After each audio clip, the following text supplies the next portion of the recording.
আপনি কি কখনো ভেবে দেখেছেন যে আমাদের দুনিয়ার বাইরেও এরকম কোনো জগৎ অবস্থিত যেখানে বিজ্ঞানের সমস্ত যুক্তি হার মেনে যায়, যেখানে জাপানি পুরাণের সিনিগামি কিংবা জলজ অপদেবতা অপেক্ষা করে থাকে আমাদের জলের অতলে টেনে নিয়ে যাওয়ার? এগুলো শুনলে অধিকাংশ মানুষ হাসবে, আপনিও হাসছেন হয়তো, কিন্তু একজন মানুষ আছেন, তিনি হাসেন না। তিনি হয়তো অন্ধকার গহ্বরের দিকে তাকিয়ে শান্ত গলায় বলেন, নিশ্চয়ই এর পেছনে কোনো প্যাটার্ন রয়েছে। তিনি আর কেউ না, তিনি অভিজ্ঞান গাঙ্গুলির সৃষ্টি অতীন্দ্র ব্যানার্জি, একে প্রফেসর। আর আজকে আমি প্রফেসর সিরিজের প্রথম বই নিয়ে কথা বলবো। তো চলুন আজকের ভিডিও শুরু করা যাক। প্রফেসর সিরিজের সব থেকে ইন্টারেস্টিং বিষয় হচ্ছে এর মূল চরিত্র বা প্রোটাগনিস্ট অতীন্দ্র ব্যানার্জি। তিনি কোনো তান্ত্রিক নন বা তিনি কোনো জাদুকর নন, তিনি একজন মেটাফিজিক্সের প্রফেসর। তিনি একজন যুক্তিবাদী মানুষ, কিন্তু তার বিশেষত্ব হলো অলৌকিকতাকে তিনি কখনো অস্বীকার করেন না, বরং তিনি প্রতিটা অতিপ্রাকৃতিক ঘটনার পেছনে গিয়ে তার প্রকৃত সত্য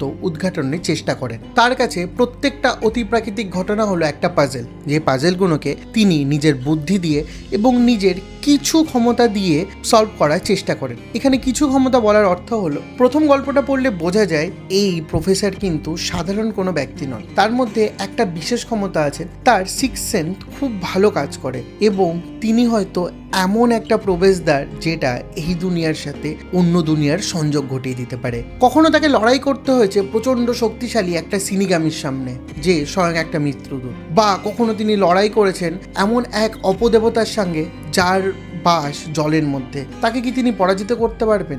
বা কখনো তার সামনে এমন এক উদ্ভট গেট হাজির হয় যেটা দিয়ে অন্য একটা জগতে প্রবেশ করা যায়। তিনি কি করবেন? সেই গেট দেখে তার কি হবে? তার সামনে কখনো এসছে অন্য জগৎ থেকে আগত মৃত ব্যক্তি, তার সামনে পড়েই বা প্রফেসরের কি হবে? কখনো তিনি পৌঁছে গেছেন এমন এক মনেস্ট্রিতে যেখানে বাধা রয়েছে একজন শয়তান, বা তার সামনে এরকম একটা ঘটনা এসে হাজির হয়েছে যেখানে ইতিহাস ওতপ্রোতভাবে জড়িত। প্রত্যেকটা ক্ষেত্রেই কিন্তু অতীন্দ্র ব্যানার্জি সেগুলোকে ইনভেস্টিগেট করেছেন নিজের কায়দায় এবং তার সলিউশনের জন্য লড়ে গিয়েছেন। প্রফেসর সেই সব অজানা আতঙ্কের বিরুদ্ধে লড়েছেন একা হাতে, কিন্তু এখানেই মনে রাখতে হবে তার অস্ত্র কোনো মন্ত্র নয়, তার অস্ত্র তার বুদ্ধি। এই বইয়ের একটা অনন্য বিষয় হচ্ছে প্রত্যেকটা গল্পের আলাদা আলাদা থিম এবং আলাদা আলাদা প্লট। প্রত্যেকটা গল্পে অতীন্দ্র ব্যানার্জিকে মুখোমুখি হতে হয়েছে এমন এমন অপশক্তির বিরুদ্ধে যাদেরকে আমরা রিপিট ওয়েতে কখনোই দেখিনি, বা তিনি এমন এমন শক্তির বিরুদ্ধে এখানে লড়াই করেছেন যেখানে তাকে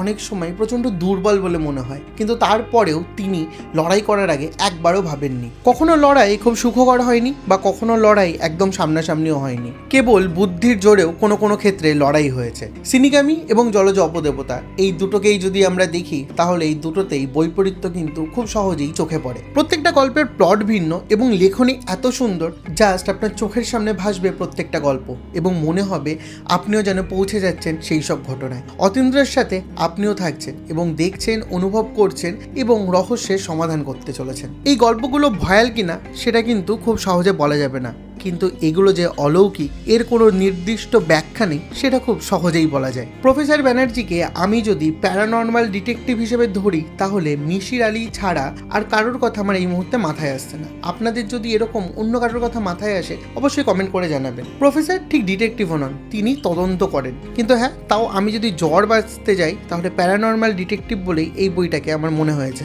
এবং অভিজ্ঞান গাঙ্গুলি ডিটেকটিভ লেখায় কতটা পারদর্শী সেটা কিন্তু হত্যাশাস্ত্র এবং ষড়শাস্ত্র এই দুটো পড়লেই বোঝা যায়। এবং অপার্থিব বইটাতে ভয়ের গল্পগুলো এত সুন্দর লেখা হয়েছে, আমার দারুণ লাগে ওই বইটা। বুঝতেই পারছেন এই বইটায় ডিটেকটিভ ভয় দুটোই আছে, তাহলে কি অসাধারণ একটা সৃষ্টি হয়েছে এই বইটা। না পড়লে কিন্তু খুব সহজে বুঝতে পারবেন না, সেটা কিন্তু আমি পড়ে খুব ভালো করে বুঝেছি। লেখকের লেখনী শৈলী এত অসাধারণ যে আপনাকে চার দেওয়ালের বাইরে বের করে দেবে, আপনাকে সেই সব স্থানে নিয়ে পৌঁছে যাবে যেখানে যেখানে লেখক আপনাকে নিয়ে যেতে চায়। লেখনীর সৌন্দর্যতা এখানেই, লেখার মাধ্যমেই আমাদের নিয়ে যায় ঘরের থেকে বহু দূরে। প্রফেসরের নির্লিপ্ততা এবং গল্পের ভয়াবহতা এই দুই মিলেই এই সিরিজটাকে একটা আলাদা মাত্রায় নিয়ে গিয়েছে। যদি আপনি এরকম কোনো বই খোঁজেন যে বইটা আপনাকে একটা চ্যালেঞ্জের মুখে রাখবে এবং সেখানে উপস্থিত হবে এমন কিছু অতিপ্রাকৃতিক ঘটনা যেগুলোকে আপনি সরাসরি ব্যাখ্যা করতে পারবেন না, তাহলে আমি বলবো এই বইটা আপনার জন্য অবশ্য পাঠ্য একটা বই, যে বইটা শুরু করলে শেষ না করা অবধি মনের শান্তি হবে না।